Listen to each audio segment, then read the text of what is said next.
Stand in the center of a commercial construction site in Colombo, and you are surrounded by high-stakes variables. Cranes move overhead, material supply chains fluctuate by the hour, and hundreds of specialized contractors operate on strict, overlapping deadlines. In this environment, the quantity surveyor must maintain absolute control over the project's financial pulse. To maintain that control, organizations rely on the POLC Framework: planning, organizing, leading, and controlling. These 4 pillars form the bedrock of management theory. Traditional quantity surveying training heavily prioritizes the first and the last pillars, planning and controlling. First-year undergraduates spend hundreds of hours mastering the taking off of quantities, structuring budgets, and executing precise technical measurements. But technical measurement is only the baseline. Advancing in the profession requires mastering the 3rd pillar, leading. This is the critical human element of the framework. To understand why, we have to separate management from leadership. According to organizational researchers like Abraham Zalesnik and John Cotter, management is the process of coping with complexity. It seeks order, emphasizes process, and determines how work will get accomplished to maintain the status quo. Leadership, on the other hand, is a distinct complementary system. It is the interpersonal process of coping with change. It requires aligning people, advocating for new approaches, and driving innovation when the status quo fails.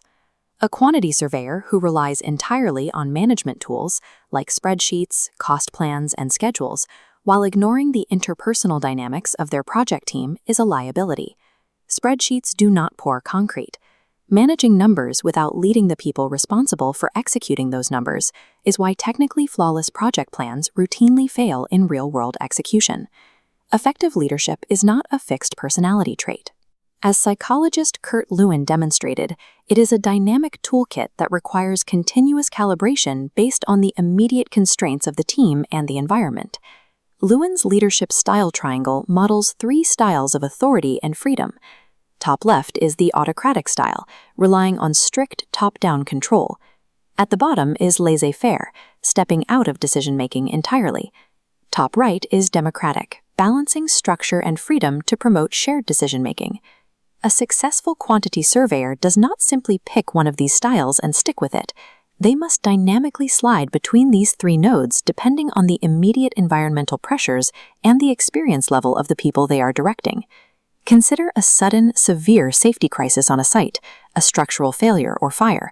This is the specific use case for the autocratic style. Immediate, decisive action is necessary to prevent injury.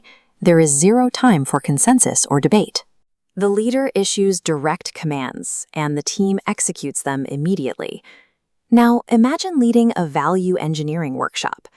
Value engineering is a systematic method to optimize a project's cost without sacrificing its functional requirements. This is the precise environment for the democratic style. Optimizing complex project costs requires diverse expertise. The QS needs collaborative input from architects, structural engineers, and clients to find solutions that work for everyone. Finally, consider managing a team of highly experienced senior MEP estimators. MEP stands for Mechanical, Electrical, and Plumbing Engineering. Here, the laissez-faire style is often the most effective choice. These are senior experts. They require the correct software, accurate initial data, and freedom to execute specialized tasks. They will actively resist strict micromanagement. Misapplying a style guarantees disaster. Attempting a laissez-faire approach during a safety evacuation or an autocratic approach during a collaborative design workshop will fracture the team. Leadership requires constant, active situational awareness. Understanding how a leader should act is only half the equation. To drive a project forward, a quantity surveyor must understand the internal psychological drivers that cause a follower to actually follow. This chart shows Maslow's hierarchy of needs, modeling human motivation. It suggests individuals must satisfy basic, lower-level needs before addressing higher-level aspirations. The baseline requirements are physiological survival and security. Humans are wired to secure these before dedicating energy to anything else. On a construction site, These baseline needs translate to physical safety, the promise of stable employment, and receiving reliable, fair wages to feed a family. Only after that baseline is secured do the higher-order psychological needs emerge: social belonging, ego and esteem, and ultimately self-actualization. For a QS team, these upper tiers map to professional development. It is the need for inclusion in the project strategy, receiving recognition for an exceptionally accurate cost plan, and being granted the autonomy to mask complex tasks. The mechanical rule here is absolute. A project leader can never extract top-tier, innovative performance from a team whose bottom-tier needs are currently threatened or unmet. But even if you secure the baseline, financial compensation alone fails to maximize site productivity. To understand why, we look to Friedrich Herzberg's two-factor theory. Herzberg divided workplace conditions into two categories. The first are hygiene factors. These encompass the basic environmental and extrinsic conditions of the job. For a QS, hygiene factors include ensuring fair pay, enforcing policies, or simply maintaining a functional air conditioning unit inside a sweltering site office. Herzberg's core insight is counterintuitive. Hygiene factors strictly prevent dissatisfaction.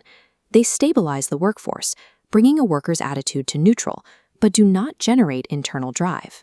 To move past neutral, a leader must activate motivators, the intrinsic psychological drivers rooted in personal growth, interest, and achievement. You create a motivator by giving an ambitious junior surveyor complete autonomy and responsibility over managing the budget for a major concrete pour, allowing them to own the outcome. Securing hygiene factors is mandatory to keep your people from quitting, but leaders must actively engineer motivators if they want to drive peak performance. The architecture of leadership brings these distinct models into a single mandate. A true QS leader diagnoses the immediate situation, selects the correct Lewin style, secures Herzberg's hygiene factors, and triggers higher-order Maslow motivators. This theoretical framework is tested most severely when you strip away the easiest management tool: money. How do you lead a team when you have absolutely no financial leverage? Imagine you are tasked with leading a voluntary committee of alumni and students to organize the University of Moratuwa quantity surveying 40-year legacy celebration. Because this is entirely volunteer work, there are no wages or bonuses to distribute. You are completely stripped of your primary financial hygiene factor. You cannot buy compliance. The only viable solution in this scenario is transformational leadership. This is a leadership style where the leader inspires and empowers followers to achieve a vision, rather than relying on a simple exchange of labor for reward. To execute this, you must bypass the baseline physiological needs entirely. You appeal directly to the upper tiers of the pyramid: the human desire for self-determination, the drive to demonstrate competence, and the need to build a shared sense of community. By focusing on intrinsic motivators, you align people behind an inspiring shared vision. They work late, solve logistical problems, and coordinate complex schedules, not because of a transactional compliance, but because they are personally invested in the outcome. For the first-year undergraduates entering this field, the challenge is to look beyond the spreadsheets, the blueprints, and the cost estimations. Mastering cost control and technical measurement is the baseline expectation of the profession, but mastering human motivation, adapting your style to the moment, and aligning a team toward a shared goal, that is what builds a lasting legacy.